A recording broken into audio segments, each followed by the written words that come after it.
ನಮಸ್ತೆ ಎಲ್ಲ ಸಮಸ್ತ ಅಕೌಂಟೆನ್ಸಿ ವಿದ್ಯಾರ್ಥಿಗಳೇ, ಎಲ್ಲರಿಗೂ ಅಕೌಂಟೆನ್ಸಿ ಕರ್ನಾಟಕ ಕ್ಲಾಸಿಗೆ ಸ್ವಾಗತ. ಸೊ ಇವತ್ತಿನ ಕ್ಲಾಸಲ್ಲಿ ನಾವೇನು ಮಾಡ್ತಾ ಇದ್ದೀವಿ ಅಂದರೆ ಇಂಪಾರ್ಟೆಂಟ್ ಅಕೌಂಟಿಂಗ್ ಕಾನ್ಸೆಪ್ಟ್ ಬಗ್ಗೆ ತಿಳ್ಕೊಳ್ತಾ ಇದ್ವಿ. ಪ್ರಿನ್ಸಿಪಲ್ಸು ನಿಮ್ಮ ಜೀವನದಲ್ಲಿ ಕಾಮರ್ಸ್ ವಿದ್ಯಾರ್ಥಿಗಳಾಗಿದ್ದೀರಾ, ನಿಮ್ಮ ಜೀವನದಲ್ಲಿ ತಿಳ್ಕೊಳ್ಬೇಕಾದ ಅತಿ ಇಂಪಾರ್ಟೆಂಟ್ ಕಾನ್ಸೆಪ್ಟ್ ಇದು. 10 ಕಾನ್ಸೆಪ್ಟ್ಸ್ ಇದ್ದಾವೆ. ಸೊ ಇದನ್ನು ತಿಳ್ಕೊಂಡ್ರೆ ನಿಮಗೆಲ್ಲ ರೀತಿಯಂಥ ಕಾನ್ಸೆಪ್ಟು ಕಾಮರ್ಸಲ್ಲಿರುವಂಥ ಬೇಸಿಕ್ ಅಂಡರ್ಸ್ಟ್ಯಾಂಡಿಂಗ್ ನಿಮಗೆಲ್ಲ ಅಂಡರ್ಸ್ಟ್ಯಾಂಡ್ ಆಗುತ್ತೆ. ಸೊ ಲಾಸ್ಟ್ ಕ್ಲಾಸಲ್ಲಿ ಎಲ್ಲ ವಿದ್ಯಾರ್ಥಿಗಳು ಕೇಳ್ತಾ ಇದ್ದರು ವಿಡಿಯೋ ಕಾಣಿಸ್ತಿಲ್ಲ ಅಂತ. ಅಂದರೆ ವಿಡಿಯೋನೇ ಆಗಿರಲಿಲ್ಲ, ಸೊ ಬರೀ ವಾಯ್ಸ್ ಮಾತ್ರ ರೆಕಾರ್ಡ್ ಆಗಿತ್ತು. ಸೊ ಅದಕ್ಕೆ ಕ್ಷಮೆ ಇರಲಿ, ಎಸ್ಪೆಷಲಿ ಯೂಟ್ಯೂಬ್ ವಿದ್ಯಾರ್ಥಿಗಳಿಗೆ. ಸೊ ವಾಯ್ಸ್ ಕ್ಲಾಸ್ನ ಕೇಳ್ಕೊಂಡು ಈ ಕ್ಲಾಸಿಗೆ ಬಂದಂಥ ವಿದ್ಯಾರ್ಥಿಗಳಿಗೆ ಮತ್ತೊಂದು ಸರಿ ಏನು ಮಾಡ್ತೀನಪ್ಪ ಅಂದರೆ ಈ ಬೇಸಿಕ್ ಕಾನ್ಸೆಪ್ಟನ್ನ ಕ್ಲೀನಾಗಿ ಹೇಳ್ತೀನಿ, ಚೆನ್ನಾಗಿ ತಿಳ್ಕೊಳ್ರಿ. ನಮ್ಮ ಭಾಷೆಯಲ್ಲಿ ಚಂದ ಅಂತ ಕರೀತಾರೆ, ಕ್ಲೀನಾಗಿ ನೀವು ಅರ್ಥ ಮಾಡ್ಕೊಡ್ರಿ ಅಷ್ಟೇ. ಓಕೆ, ಸ್ಟಾರ್ಟ್ ಮಾಡೋಣ ಹಾಗಾದರೆ. So important accounting concept. So number 1 ಯಾವುದಪ್ಪ ಅಂದರೆ business entity concept. Business entity concept. Number 2 ಎಲ್ಲನೂ ಬರಿತೀನಿ ಫಸ್ಟು. ಸೊ ನೀವೇನು ಮಾಡ್ಬೇಕಪ್ಪ ಅಂದರೆ ಎಲ್ಲನೂ ಬರ್ಕೊಳ್ಬೇಕು, ಫಸ್ಟ್ ಕ್ಲೀನಾಗಿ ಬರ್ಕೊಳ್ಳಿ. ಆಮೇಲೆ ಏನು ಮಾಡೋಣ ಇದ್ರ ಬಗ್ಗೆ ಎಕ್ಸ್ಪ್ಲೇನ್ ಮಾಡ್ತೀನಿ. Money measurement concept. Money measurement concept.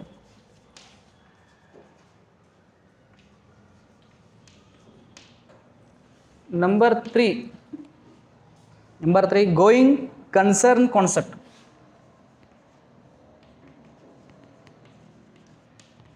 Going concern concept.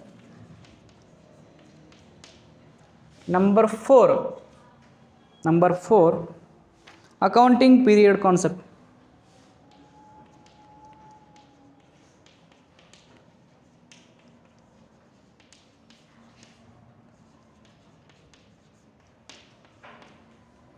Number 5 cost concept.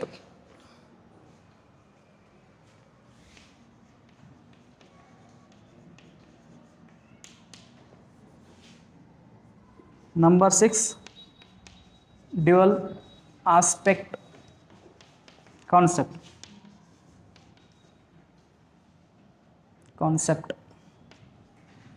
Number 7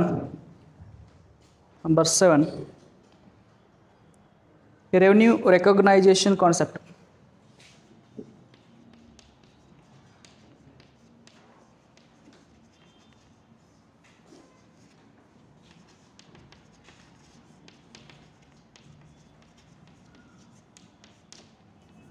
Number 8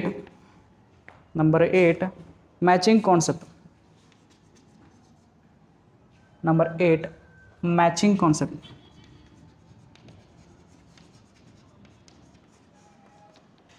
Number 9 accrual concept.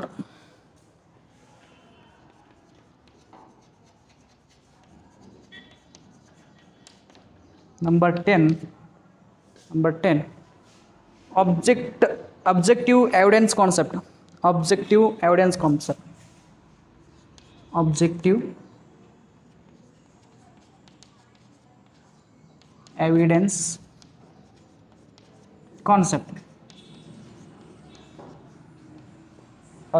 evidence concept. ಇವೆಲ್ಲ ಏನಪ್ಪ ಅಂದರೆ ಇಂಪಾರ್ಟೆಂಟ್ ಅಕೌಂಟಿಂಗ್ ಕಾನ್ಸೆಪ್ಟ್ಸ್ ಅಂತ ಕರಿತೀವಿ. ಸೊ ಫಾಸ್ಟಾಗಿ ಎಲ್ಲರೂ ಬರ್ಕೊಳ್ಳಿ. ಇದ್ರ ಬಗ್ಗೆ ನಾವೇನು ಮಾಡೋಣಪ್ಪ ಅಂದರೆ ಈ ಕ್ಲಾಸಲ್ಲಿ ತಿಳ್ಕೊಳ್ಳೋಣ.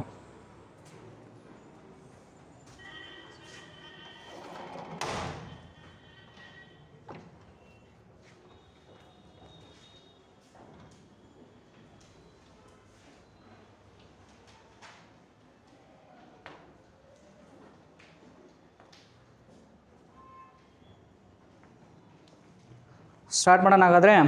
ಸೊ ನೋಡಿ, ಎಲ್ಲರೂ ಒಂದ್ಸರಿ ಜೋರ್ಸಿ ಹೇಳೋಣ, ಸ್ಟಾರ್ಟ್ ಮಾಡೋಣ. ಸೊ ಫಸ್ಟ್ ನಂಬರ್ 1 ಜೋರ್ಸಿ. Number 1 business entity concept. Number 2 money measurement concept. Number 3 going concern concept. Number 4 accounting period concept. Number 5 cost concept. Number 6 dual aspect concept.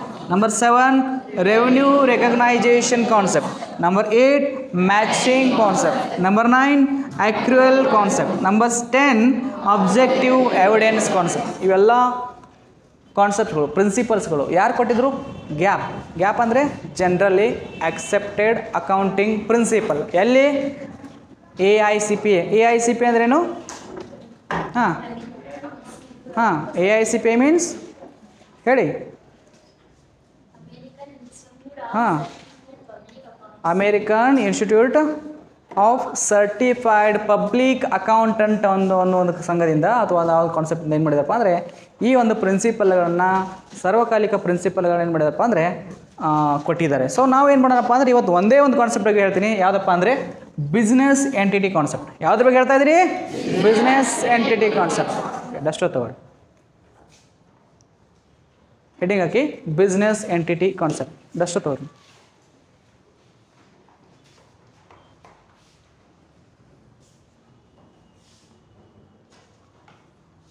ಎಲ್ಲರೂ ಹೆಡಿಂಗ್ ಹಾಕಿ. First business entity concept.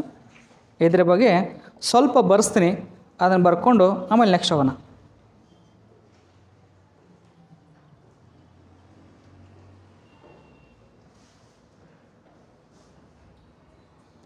In accounting, right, in accounting,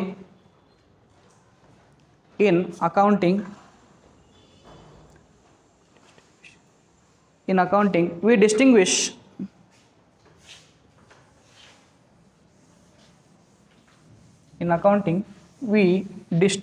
ಬರ್ಕೊಳ್ಳಿ, spelling ಬರ್ಸ್ತೀನಿ. ಆದರೆ D ಬರ್ಕೊಳ್ಳಿ,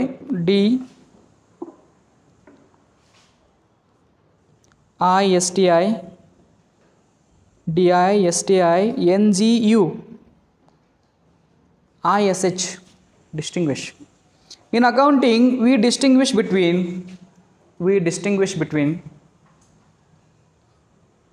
the business and proprietor.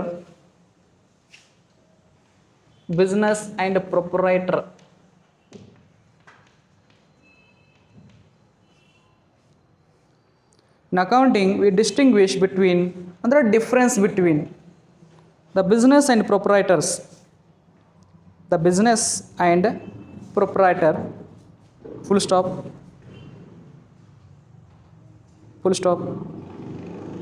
Business is assumed. Business is assumed.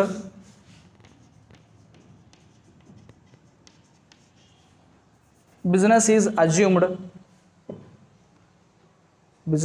assumed ಅಂದ್ರೆ ಊಹೆ ಮಾಡೋದು. Assumed ಅಂದ್ರೆ business is assumed to have a distinct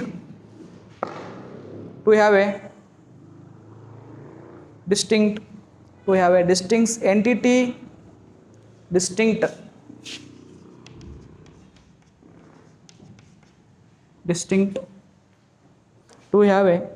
to have distinct entity, and we have to record business transactions. We have record business transactions.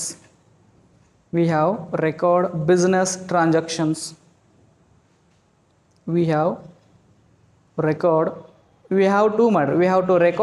transactions from business point of view. Business point of view.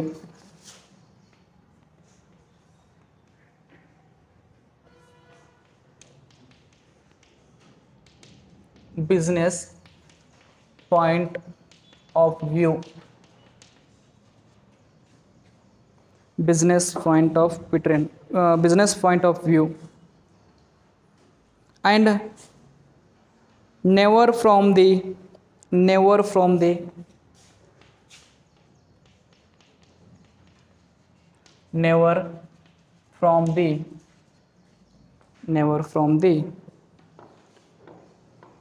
viewpoint of proprietor.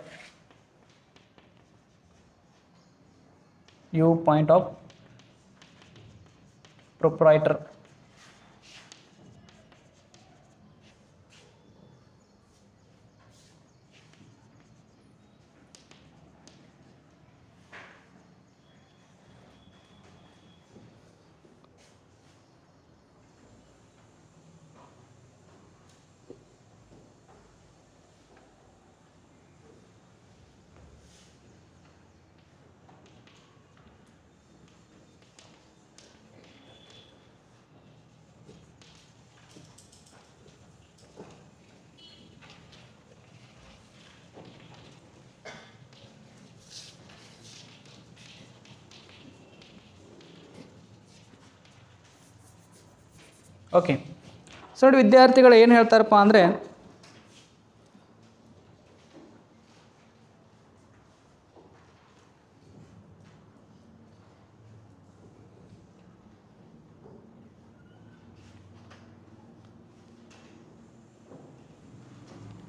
Okay, ಅವ್ರು ಏನು ಹೇಳ್ತಾರೆ ಅಂದರೆ simple ಇದೆ concept. ಒಂದು ಸರಿ ಓದಿ ಹೇಳ್ತೀನಿ, ನೀವೆಲ್ಲರೂ ಒಂದು ಸ್ವಲ್ಪ ನೋಡ್ಕೊಂಡು ನಿಮಗೂ ಕೂಡ ಅಂಡರ್ಸ್ಟ್ಯಾಂಡ್ ಆಗುತ್ತೆ. ಏನು ಹೇಳಿದ್ದಾರೆ ನೋಡಿ, ಹೇಳ್ತಾ ಇದ್ದೀನಿ ನೋಡಿ.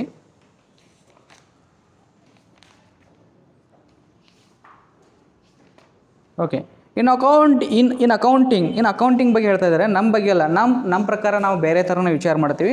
ಇನ್ accounting we distinguish between the business and ಪ್ರೊಪ್ರೈಟರ್ಸ್.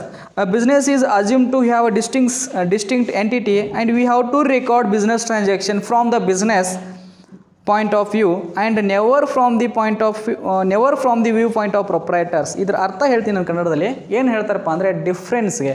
So first point ತೊಗೊಂಡಿದ್ದೀನಿ, ಅದಕ್ಕೆ business is different and a business man is different. So business ಈಗ ತಿಳ್ಕೊಡ್ರಿ, ನಾನೇ ಒಂದು ಬಿಸ್ನೆಸ್ನ ಮಾಡ್ತಾಯಿದ್ದೀನಿ, ನಾನು ಒಂದು 10 ಲಕ್ಷ ಹಾಕಿ ಬಿಸ್ನೆಸ್ನ ಮಾಡ್ತೀನಿ, ಅಥವಾ ನಾನು 4 ಜನ ಇದ್ದೀವಿ ಪಾರ್ಟ್ನರ್ಶಿಪ್ ಬಿಸ್ನೆಸ್ನ ಮಾಡ್ತಾಯಿದ್ದೀವಿ. ಯಾವುದೋ ಪಾರ್ಟ್ನರ್ಶಿಪ್ ಬಿಸ್ನೆಸ್ ಪಾಲುದಾರಿಕೆ ಅಂತ ಕರಿತೀವಿ. ಬಿಸ್ನೆಸ್ ಸ್ಟಡಿ ಫಸ್ಟ್ ಇಯರ್ ಕಲಿತಿದ್ದೀರಿ ನೀವೆಲ್ಲ. ಫಸ್ಟ್ ಇಯರೇ ಬಿಸ್ನೆಸ್ ಸ್ಟಡಿ ಎಷ್ಟನೇ chapter? Second chapter, forms of business organisation ಅಂತ ಒಂದು ಚಾಪ್ಟರ್ ಇದೆ. ಸೊ ಆ ಚಾಪ್ಟ್ರಲ್ಲಿ ಇಲ್ಲಿ ಕಲಿತೀರಿ ಅದನ್ನು. ಸೊ ಪಾರ್ಟ್ನರ್ಶಿಪ್ ಫಾರ್ಮಲ್ಲಿ ಏನು ಮಾಡ್ತಾರಪ್ಪ ಅಂದರೆ 2 or more ಪರ್ಸನ್ಸ್ ಇರ್ತಾರೆ. 2 ಜನ ಇರ್ಬೋದು, ಅಥವಾ 4 ಜನ ಇರ್ಬೋದು, ಅಥವಾ 100 ಜನ ಇರ್ಬೋದು, ಅಥವಾ 50 ಜನ ಇರ್ಬೋದು. ಸೊ ಪಾರ್ಟ್ನರ್ಶಿಪ್ ಬಿಸ್ನೆಸ್ ಮಾಡಬೇಕಾದ್ರೆ ಸೊ ಏನು ಮಾಡ್ತಾರೆ, ಎಲ್ಲರೂ ಕ್ಯಾಪಿಟಲ್ನ ಹಾಕ್ತಾರೆ. 1 ಲಕ್ಷ ಅಥವಾ 5 ಲಕ್ಷ, ಎಲ್ಲರೂ 5 ಲಕ್ಷ ಕ್ಯಾಪಿಟಲ್ ಹಾಕ್ತಾರೆ ಅಂತ ತಿಳ್ಕೊಂಡು. ಟೋಟಲ್ ಕ್ಯಾಪಿಟಲ್ ಎಷ್ಟಾಯಿತು ಕ್ಯಾಪಿಟಲ್? 20 ಲಕ್ಷ ಕ್ಯಾಪಿಟಲ್ ಆಯಿತು. ಟೋಟಲ್ ಕ್ಯಾಪಿಟಲ್ ಬಂದುಬಿಟ್ಟು 20 lakh rupees ಆಗಿದೆ. ಸೊ ನನ್ನ ಕ್ವಶನ್ ಏನಪ್ಪ ಅಂದರೆ, ಈಗ ಎಲ್ಲರಿಗೂ ನಿಮ್ಗೆ ಕ್ವಶನ್ ಕೇಳ್ತಾ ಇದ್ದೀನಿ. ಯಾವುದ್ರ ಬಗ್ಗೆ ಕೇಳ್ತಾ ಇದ್ದೀನಿ? ಬಿಸ್ನೆಸ್ ಎಂಟಿಟಿ ಕಾನ್ಸೆಪ್ಟ್ ಬಗ್ಗೆ ಕೇಳ್ತಾ ಇದ್ದೀನಿ. ಹಾಗಾದರೆ ಇವರು ಕೂಡ ಎಲ್ಲರೂ ಸೇರಿಸಿ ಒಂದು ಬಿಸ್ನೆಸ್ನ ಸ್ಟಾರ್ಟ್ ಮಾಡ್ತಾರೆ. ಏನು ಸ್ಟಾರ್ಟ್ ಮಾಡಿದರು? ಒಂದು ದೊಡ್ಡ ಬಿಸ್ನೆಸ್ನ ಸ್ಟಾರ್ಟ್ ಮಾಡಿದರು. ಫಾರ್ ಎಕ್ಸಾಂಪಲ್ ಇದರ ಹೆಸರಪ್ಪ ಅಂದರೆ ಜೆಡ್ ಕಂಪ್ನಿ ಲಿಮಿಟೆಡ್. ಸೊ ಒಂದು ಬಿಸ್ನೆಸ್ ಸ್ಟಾರ್ಟ್ ಮಾಡಿದ್ರೆ 20 ಲಕ್ಷ ರೂಪಾಯಿ, 20 lakh rupees ಅಮೌಂಟ್ ಹಾಕಿ ಸ್ಟಾರ್ಟ್ ಮಾಡಿದ್ದಾರೆ ಟೋಟಲ್ ಕ್ಯಾಪಿಟಲ್. ಹಾಗಾದರೆ ನನ್ನ ಕ್ವಶನ್ ಈಗ ಬರುತ್ತೆ, ಈ ಬಿಸ್ನೆಸ್ಸು ಯಾರ್ದು? ಇವರೆಲ್ಲರದಾಗುತ್ತಾ? ಅಥವಾ ಎದ್ ಮಾತ್ರ ಆಗುತ್ತಾ, ಬಿದ್ ಮಾತ್ರ ಆಗುತ್ತಾ, ಅಥವಾ ಸಿದ್ ಮಾತ್ರ ಆಗುತ್ತಾ? ಹೇಳಿ, ಈ ಬಿಸ್ನೆಸ್ ಯಾರ್ದು? ಎಲ್ಲರದುನಾ? ಇಲ್ಲ, ಈ ಬಿಸ್ನೆಸ್ ಎಲ್ಲರದು ಆಗಲ್ಲ. ಬಿಸ್ನೆಸ್ ಬೇರೆ, ಓನರ್ಸ ಬೇರೆ. ಓನರ್ಸ್ ಏನು ಮಾಡ್ತಾರಪ್ಪ ಅಂದರೆ, ಓನರ್ಸು ಈ ಬಿಸ್ನೆಸ್ಸಲ್ಲಿ ದುಡ್ಡು ಹಾಕ್ತಾರೆ, ರಿಟರ್ನ್ ಏನು ತೊಗೊಳ್ತಾರೆ? ಪ್ರಾಫಿಟ್ನ ಪಡಿತಾರೆ. ಸೊ ಅವ್ರ ಮೇನ್ ಇಂಟೆನ್ಷನ್ ಏನಿದೆ? ಅಲ್ಲಿ ಹೋಗಿ ಸಂಸಾರ ಮಾಡ್ಬೇಕಂತ ಏನಿಲ್ಲ, ಅಲ್ಲಿ ಹೋಗಿ ಇರಬೇಕಂತ ಏನಿಲ್ಲ, ಅಲ್ಲೇ ವಸ್ತಿ ಇರಬೇಕಂತ ಏನಿಲ್ಲ. ಸೊ ಅವ್ರ ಇಂಟೆನ್ಷನ್ ಏನು? ಮೇಕಿಂಗ್ ಎ ಪ್ರಾಫಿಟ್, ದುಡ್ಡು ಹಾಕ್ಕೊಳ್ಳೋದು, ಪ್ರಾಫಿಟ್ ತಗೊಳ್ಳೋದು. ಇಂದಲ್ಲ ನಾಳೆ ಅದು ಬೇಡ ಆಯ್ತಂದ್ರೆ ಏನು ಮಾಡ್ತಾರೆ? ಇನ್ನೊಬ್ಬರಿಗೆ ಮಾರಾಟ ಮಾಡ್ತಾರೆ. ಸೊ ಇಲ್ಲಿ ಏನಾಗುತ್ತಪ್ಪ ಅಂದರೆ ಎರಡು ವಿರುದ್ಧ ಇವು. ಬಿಸ್ನೆಸ್ಸೇ ಬೇರೆ, ಓನರ್ಸೇ ಬೇರೆ. ಓನರ್ಸ್ಗೆ ನಾವು ಇನ್ನೊಂದು ಹೆಸರು ಏನಂತ ಕರಿತೀವಪ್ಪ ಅಂದರೆ ಪ್ರೊಪ್ರೈಟರ್ಸ್ ಅಂತ ಕರಿತೀವಿ. ಪ್ರೊಪ್ರೈಟರ್ಸ್ ಅಂದರೆ ಯಾರು? ಓನರ್ಸ್. ಬಿಸ್ನೆಸ್ಸನ್ನು ನಡೆಸುವಂಥ ವ್ಯಕ್ತಿಗಳು, ಬಿಸ್ನೆಸ್ಸಲ್ಲಿ ದುಡ್ಡು ಹಾಕುವಂಥ ವ್ಯಕ್ತಿಗಳು, ಇವರಿಗೆಲ್ಲ ಪ್ರೊಪ್ರೈಟರ್ಸ್ ಅಂತ ಕರಿತೀವಿ. So business is different, business man is different. ನಾವು ಯಾವಾಗಲೂ ಬಿಸ್ನೆಸ್ ಮ್ಯಾನ್ ಕಡೆ ನಿಂತು ಯೋಚನೆ ಮಾಡಬಾರ್ದು. ನಾವೆಲ್ಲರೂ ಯಾವ ಪಾಯಿಂಟ್ ಆಫ್ ವ್ಯೂನ ವಿಚಾರ ಮಾಡಬೇಕು? ನಾವು ಬಿಸ್ನೆಸ್ಸಲ್ಲೇ ಇದ್ದೀವಿ. ಏನು ಮಾಡಬೇಕು? ಬಿಸ್ನೆಸ್ಸಲ್ಲಿ ಇದ್ದೀವಿ. For example, goods purchase from Ravi ₹20,000. Goods purchase from Ravi rupees ಎಷ್ಟಿದೆ? 20,000 ಇದೆ. ಈಗ ನಾವು ರವಿ ಕಡೆ ನಿಂತು ಯೋಚನೆ ಮಾಡಬೇಕಾ, ಅಥವಾ ನಮ್ಮ ಕಡೆ ನಿಂತು ಯೋಚನೆ ಮಾಡಬೇಕಾ? ಬಿಸ್ನೆಸ್ ಕಡೆ ನಿಂತು ಯೋಚನೆ ಮಾಡಬೇಕಾ? ಇದರ ಅರ್ಥ ಏನಪ್ಪ ಅಂದರೆ, ರವಿ ಹತ್ರ ನಾವು 20,000 ವಸ್ತುಗಳನ್ನ, ಗೂಡ್ಸನ್ನು ಖರೀದಿ ಮಾಡಿದ್ವಿ. ಏನು ಮಾಡಿದ್ವಿ? ಖರೀದಿ ಮಾಡಿದ್ವಿ. ಹಾಗಾದರೆ ನಮಗೇನು ಬಂತು? ಗೂಡ್ಸ್ ಬಂತು. ನಮ್ಮಿಂದ ಏನಾಯಿತು? ಕ್ಯಾಶ್ ಹೋಯಿತು. ಯಾರಿಗೆ ಹೋಯಿತು? ರವಿಗೆ ಹೋಯಿತು. ಸಿಂಪಲ್, ರವಿನ ಬಿಟ್ಬಿಡ್ರಿ. ಒಂದು ಅಂಗಡಿಗೆ ಹೋಗ್ತೀರಾ, ಅಂಗಡಿಗೆ ಹೋಗಿ 1 kg ಸಕ್ಕರೆ ತೊಗೊಳ್ತೀರಾ, 40 ರೂಪಾಯಿ ಅವ್ರಿಗೆ ಕೊಡ್ತೀರಾ. ನಿಮಗೇನು ಬಂತು? ಸ್ಟ್ಯಾಂಡಪ್. ನಿಮಗೇನು ಬಂತು? ರವಿಗೆ ಏನು ಬಂತು? ಹಾಗಾದರೆ ರವಿಗೆ ಏನು ಬಂತು? ಗೂಡ್ಸ್ ಬಂತು. ಏನು ಬಂತು? ಗೂಡ್ಸ್ ಬಂತು. ಹಾಗಾದರೆ ಅವನೇನು ಕೊಟ್ಟ? ಕ್ಯಾಶ್ ಕೊಟ್ಟ. ಈಗ ಇಷ್ಟೇ ಯೋಚನೆ ಮಾಡಿ, ನಾವು ರವಿ ಕಡೆ ನಿಂತು ಯೋಚನೆ ಮಾಡಬೇಕಾ ಅಥವಾ ಇಲ್ಲಿ ಬಿಸ್ನೆಸ್ ಕಡೆ ನಿಂತು ಯೋಚನೆ ಮಾಡಬೇಕಾ?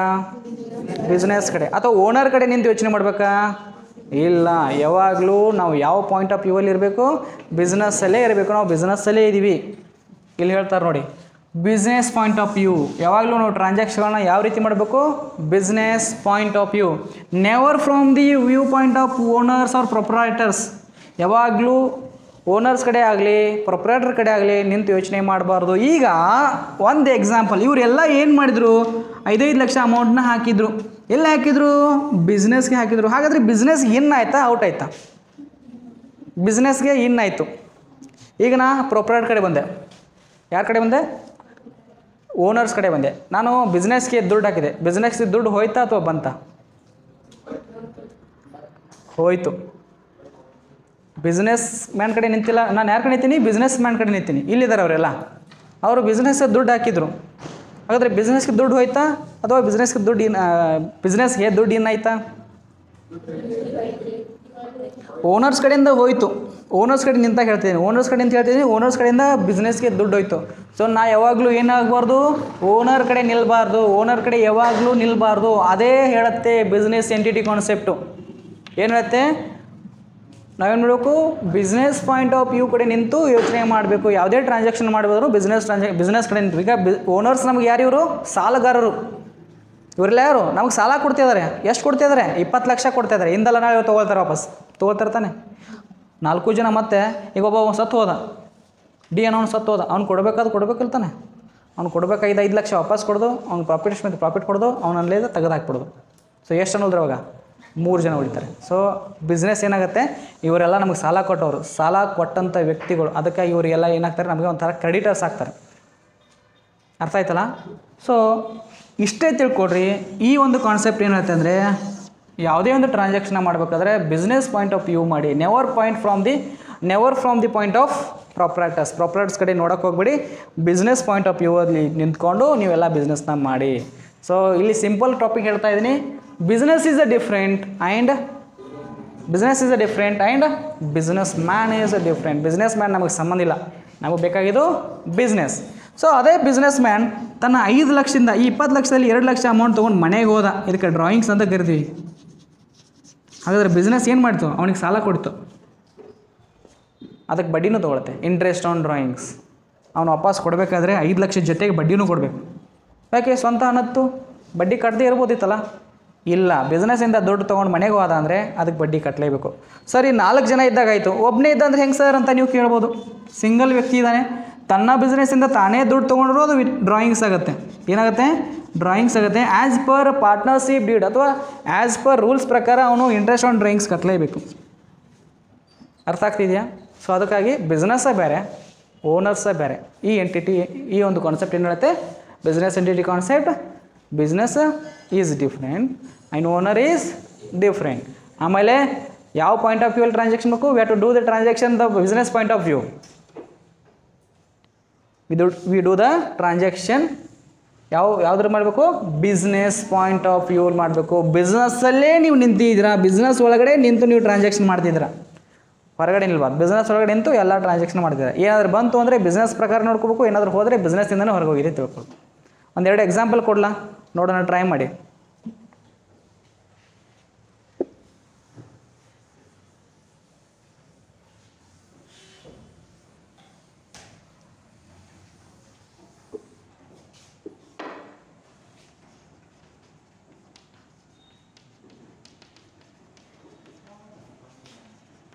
Cash deposited bank ₹20,000. Cash deposited into bank ₹20,000. So ಇದು ಬಿಸ್ನೆಸ್ಸಿಂದ ದುಡ್ಡು ಹೋಯ್ತಾ ಅಥವಾ ಬಿಸ್ನೆಸ್ಸಿಗೆ ದುಡ್ಡು ಬಂತ? ಹೇಳಿ. Cash deposited to bank. ಬ್ಯಾಂಕಿಗೆ ಹಣವನ್ನು ನಾವು ಕಟ್ತಾ ಇದ್ದೀವಿ, 20,000 ರೂಪಾಯಿ. ಬಿಸ್ನೆಸ್ಸಿಂದ ಔಟ್ ಆಯಿತು ತಾನೆ. ಸೊ ಕ್ಯಾಶ್ ಎಲ್ಲಿ ಹೋಯಿತು? ಬಿಸ್ನೆಸ್ಸಿಂದ. ಈ ಬಿಸ್ನೆಸ್ ಅಂತ ತಿಳ್ಕೊಳ್ಳೋಣ. ಬಿಸ್ನೆಸ್ಸಿಂದ ಎಲ್ಲಿ ಹೋಯಿತು? ಬ್ಯಾಂಕಿಗೆ ಹೋಯಿತು. ಸೊ ಡೆಪಾಸಿಟ್ ಆಯಿತು. ಬಿಸ್ನೆಸ್ಸಿಂದ ಬ್ಯಾಂಕಿಗೆ ಡೆಪಾಸಿಟ್ ಆಯಿತು. ಇಲ್ಲಿ 2 ಅಂತ ಬಂತು ಅಂದರೆ ಮುಗೀತು, ಹೋಗ್ತಾ ಇದೆ. ಫ್ರಾಮ್ ಇತ್ತಂದರೆ ಬರ್ತಾ ಇದೆ, 2 ಇತ್ತಂದರೆ ಹೋಗ್ತಾ ಇದೆ. ಇದು ಕಾನ್ಸೆಪ್ಟ್ ನೀವು ಅರ್ಥ ಮಾಡ್ಕೋಬೇಕು. ಸೊ ಇಷ್ಟೇ ತಿಳ್ಕೊಬೇಕು. ಬ್ಯಾಂಕು ಡಿಫ್ರೆನ್ಸ್ ಆಯಿತು, ಬಿಸ್ನೆಸ್ಸು ಡಿಫ್ರೆನ್ಸ್ ಆಯಿತು. ನಾವು ಎಲ್ಲಿ ನಿಂತ್ಕೊಂಡು ವಿಚಾರ ಮಾಡಬೇಕು? ಬಿಸ್ನೆಸ್ಸಲ್ಲಿ. ಅದೇ ನೀವು ಒಂದು ವೇಳೆ ನೀವು ಬಿಸ್ನೆಸ್ ಬಿಟ್ಟು ಬ್ಯಾಂಕಿಗೆ ಬಂದರೆ ಟ್ರಾನ್ಸಾಕ್ಷನ್ ರಾಂಗ್ ಆಯಿತು, ಈಗ ಏನಾಗುತ್ತೆ? ಬಿಸ್ನೆಸ್ಸಿಂದ ಆವಾಗಲೇ ಹೋಗಿತ್ತು, ಇವಾಗ ಏನಾಗ್ತಾಯಿದೆ? ಬಿಸ್ನೆಸ್ಸಿಂದ ಬರ್ತಾ ಇದೆ. ನೀವು ಎಲ್ಲಿ ನಿಂತಿದ್ದೀರಿ ಈಗ? ಬ್ಯಾಂಕ್ ಕಡೆ. ನೀವು ಬ್ಯಾಂಕ್ ಕಡೆ ನಿಲ್ಲಬಾರ್ದು, ನೀವು ಎಲ್ಲಿ ನಿಲ್ಲಬೇಕು? ಪಾಯಿಂಟ್ ಆಫ್ ವ್ಯೂ ಬಿಸ್ನೆಸ್ ಇರಬೇಕು. ಓನರ್ಸ್ ಏನು ಮಾಡಿದಪ್ಪ ಅಂದರೆ ಅಡಿಷ್ನಲ್ ಕ್ಯಾಪಿಟಲ್ ಹಾಕಿದ, ಅಡಿಷ್ನಲ್ ಕ್ಯಾಪಿಟಲ್ ಮತ್ತೆ ಸ್ವಲ್ಪ ಕ್ಯಾಪಿಟಲ್ ಇನ್ವೆಸ್ಟ್ಮೆಂಟ್ ಮಾಡಿದ. ಈಗ ಓನರ್ಸ್ ಕಡೆ ನಿಲ್ತೀರಾ, ಬಿಸ್ನೆಸ್ ಕಡೆ ನಿಲ್ತೀರಾ? ಎಲ್ಲಿ ನಿಲ್ಲಬೇಕು ಹೇಳಿ? ಎಲ್ಲಿ ನಿಲ್ಲಬೇಕು? ನೀವು ಬಿಸ್ನೆಸ್ ಕಡೆನೇ ನಿಲ್ಲಬೇಕು. ಹಾಗಾದರೆ ಕ್ಯಾಪಿಟಲ್ ಬಂತಾ ಅಂತ ಹೋಯ್ತಾ? ಕ್ಯಾಪಿಟಲ್ ಬಂತಾ ಅಥವಾ ಹೋಯ್ತಾ? ಬಂತು. ಅದೇ ಓನರ್ಸ್ ಕಡೆ ನಿಂತರೆ ಕ್ಯಾಪಿಟಲ್ ಎಲ್ಲಿ ಹೋಯ್ತು? ಬಿಸ್ನೆಸ್ಗೆ ಹೋಯ್ತು. ಸೊ ಈಗ ಯಾವ ಪಾಯಿಂಟ್ ಆಫ್ ವ್ಯೂ ಮಾಡ್ತಿದ್ರಿ? Point of view business. ಇಲ್ಲೇ ನಿಮ್ಮದೆಲ್ಲ ಲಕ್ಷ್ಯ ಇರಬೇಕು. ಅರ್ಥ ಆಗ್ತಿದೆಯಾ? ಅದೇ ಹೇಳುತ್ತೆ ಬಿಸ್ನೆಸ್ ಎಂಟಿಟಿ ಕಾನ್ಸೆಪ್ಟ್.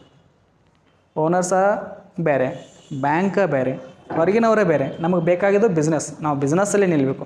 ಹಾಗಾದರೆ ನಾವು ಅಂದರೆ ಯಾರು? ಓನರ್ಸಾ? ನಾವು ಅಂದರೆ ಯಾರು? ನಾವಾಗಿಂದ ಹೇಳ್ತೀನಿ ನಾವು ಅಂತಿದ್ದೀನಿ. ಎಲ್ಲರೂ ಕೇಳಲಿಲ್ಲ ಸರ್. ನಾವು ಅಂದರೆ ಯಾರು? ನಾವು ಅಂದರೆ ಅಕೌಂಟಿಂಗ್. ಯಾರು? ಅಕೌಂಟಿಂಗ್. ಯಾವುದ್ರ ಬಗ್ಗೆ ಹೇಳ್ತೀನಿ? ಚಾಪ್ಟರ್ ಕಾನ್ಸೆಪ್ಟು ನಮ್ಮ ಸಬ್ಜೆಕ್ಟ್ ಯಾವುದು? ಅಕೌಂಟಿಂಗ್ ಬಗ್ಗೆ ಹೇಳ್ತಾ ಇದ್ದೀನಿ. ಅಕೌಂಟಿಂಗ್ ಎಲ್ಲಿ ನಿಲ್ಲುತ್ತೆ? ದ ಪಾಯಿಂಟ್ ಆಫ್ ವ್ಯೂ ಎಲ್ಲಿರುತ್ತೆ? ಬಿಸ್ನೆಸ್ ಕಡೆ ಇರುತ್ತೆ. ಅರ್ಥ ಆಯ್ತಾ? ತಿಳಿತಾ? ಓಕೆ. ಸೊ ಇಷ್ಟು ಇವತ್ತಿನ ಕ್ಲಾಸಲ್ಲಿ ಸಾಕು. ನೆಕ್ಸ್ಟ್ ಕ್ಲಾಸಲ್ಲಿ ಏನು ಮಾಡ್ತೀನಪ್ಪ ಅಂದರೆ ನೆಕ್ಸ್ಟ್ ಕಾನ್ಸೆಪ್ಟ್ ಹೇಳ್ತೀನಿ, ಎರಡನೇ ಕಾನ್ಸೆಪ್ಟ್. ಪ್ರತಿ ಒಂದಿನ ಒಂದು ಎರಡೆರಡು ಕಾನ್ಸೆಪ್ಟ್ ಹೇಳ್ತೀನಿ. ಈ ಚಾಪ್ಟರ್ನ ಕ್ಲೋಸ್ ಮಾಡಿದ್ದೀನಿ. ಥ್ಯಾಂಕ್ ಯು ಎಲ್ಲರಿಗೆ.